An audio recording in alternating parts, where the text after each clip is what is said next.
Every day we hear of women being killed, abused, raped, and even murdered.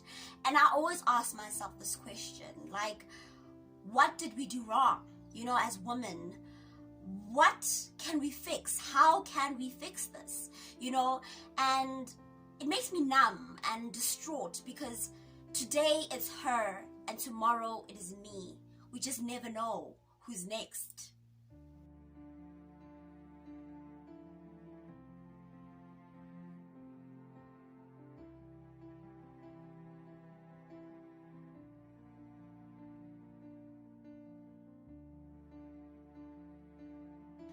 Hello, it's your girl Miss Kelz on yet another video, but this one will be under the series Crime Corner. Yes, I've got a new series.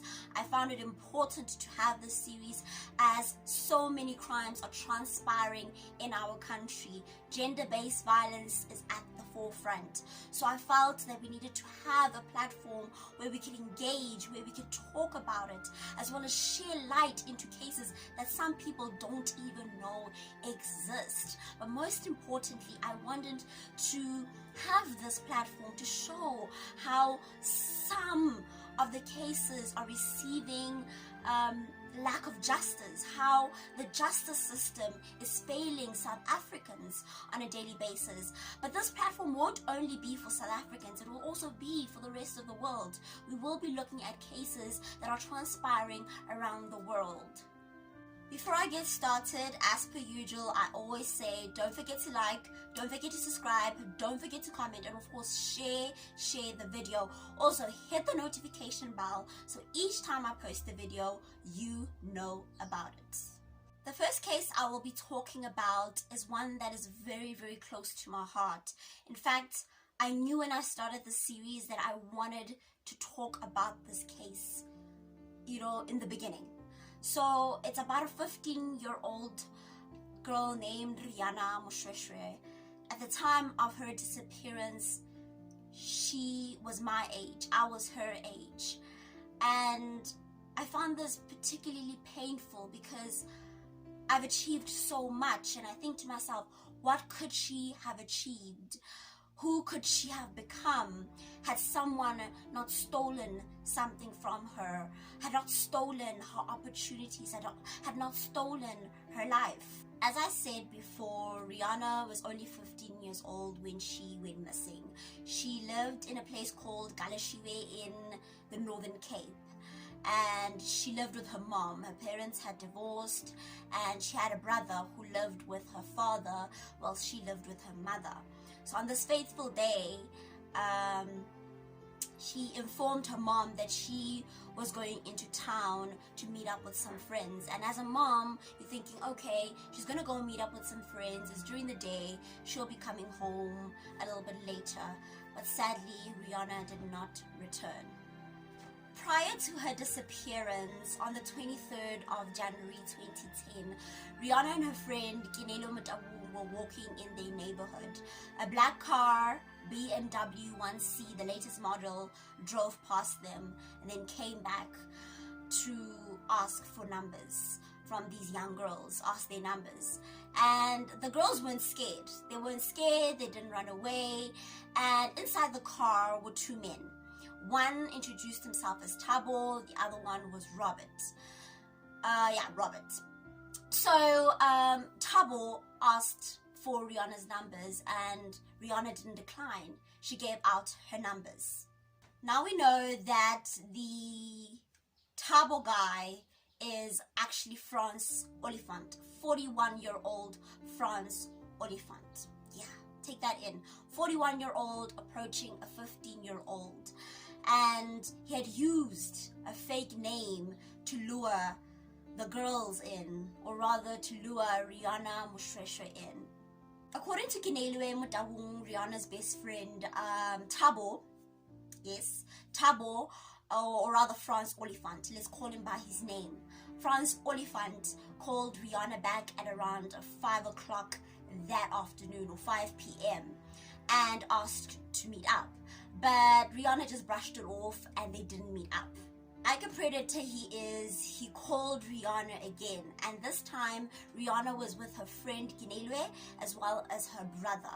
Both of them said to her, do not meet up with this guy. And at the end, she agreed. She agreed that she was not going to meet up with Frans Olifant.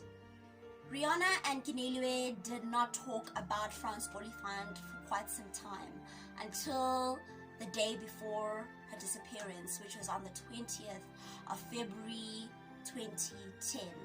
Rehana told Ginelwe that the accused, which is Frans Olifant, had promised to buy her clothes for Lyra's concert, which would be hosted on the 27th of February 2010.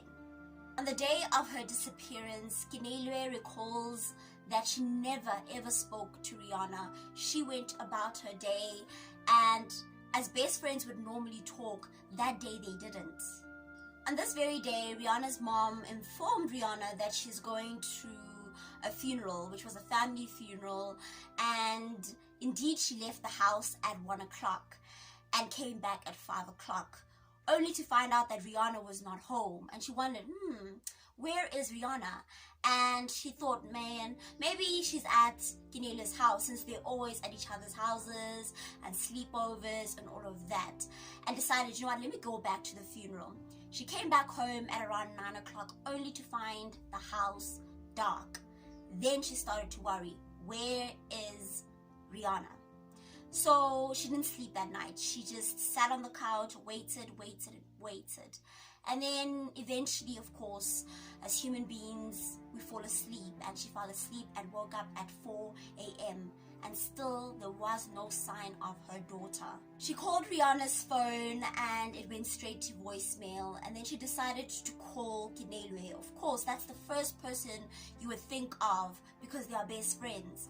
But Ginelwe's phone was also off. So Rehana's mom had a contract phone, and Rehana's phone was also on the contract. So she decided, you know what, let me just go find who was the last person my daughter spoke to.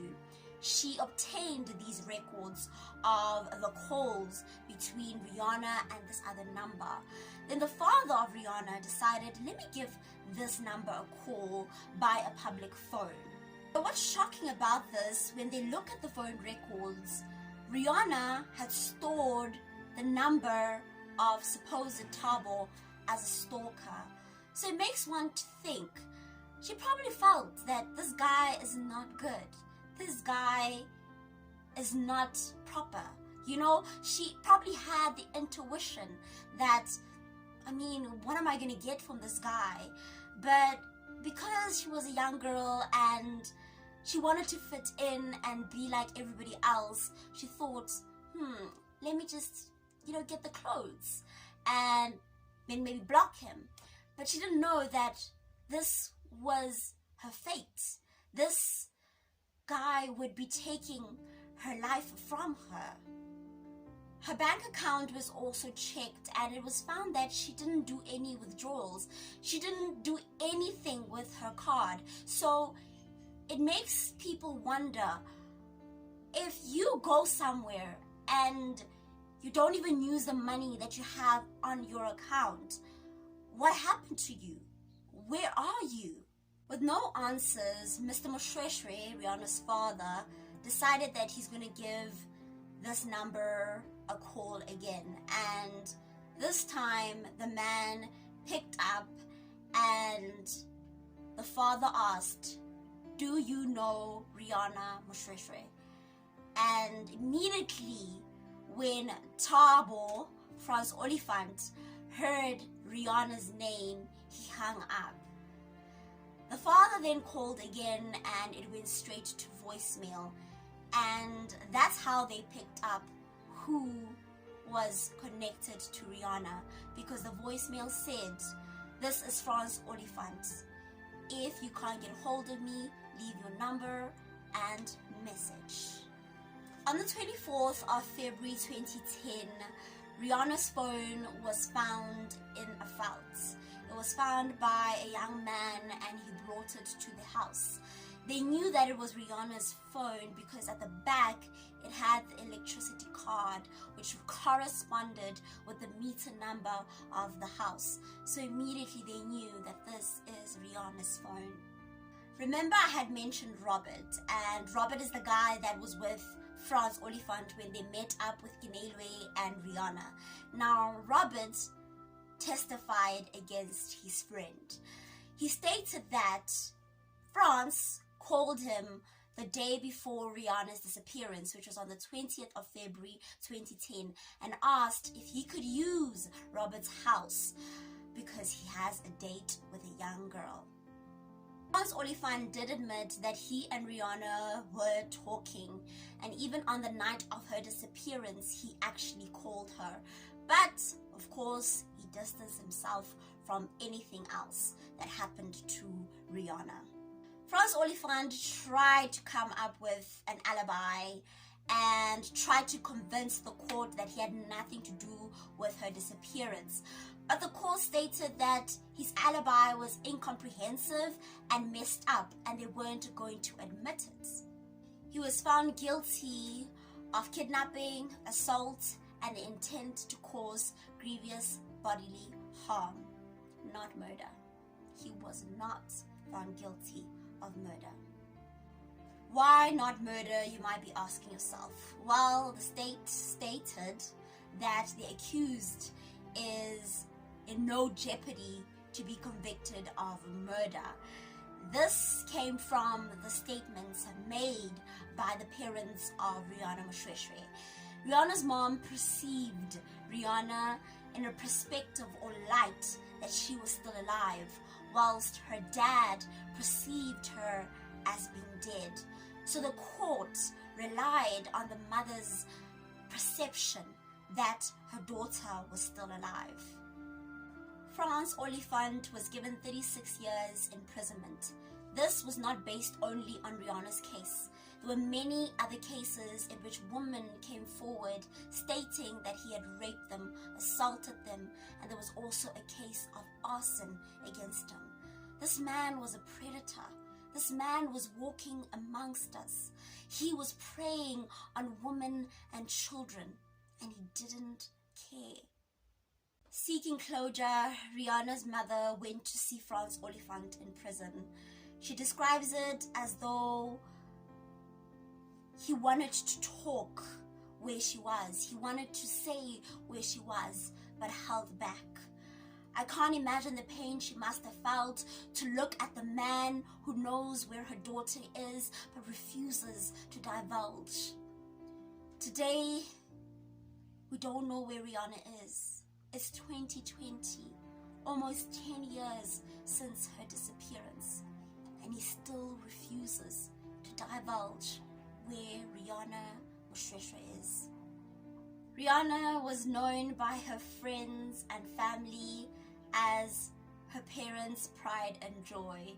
She was known to be spoiled a lot by her mother and her father being very, very, very strict. But mostly she was known to be trustworthy, something that caused her life, something that will leave her parents in anguish till they actually die. I'm hurt. I am shattered that our women are being subjected to this on a daily basis. When I started the video, I said, it is her today, tomorrow it is me. We need to speak out on gender-based violence. Men need to speak out on gender-based violence. If you know the whereabouts of 15-year-old Rehana Moshoeshe or know anything of her disappearance, don't keep it in. Speak out. We need to find her. We need to provide her family with closure. Dead or alive, her family need that closure. Contact your nearest police station or the numbers that I will put down in the description box below. Let's bring our daughter home. Let's bring her home. Thank you for watching Crime Corner. I have put her appearance down in the description below, so when you do see someone who looks like her, do contact the police. But until the next video where we will be discussing another crime, stay safe.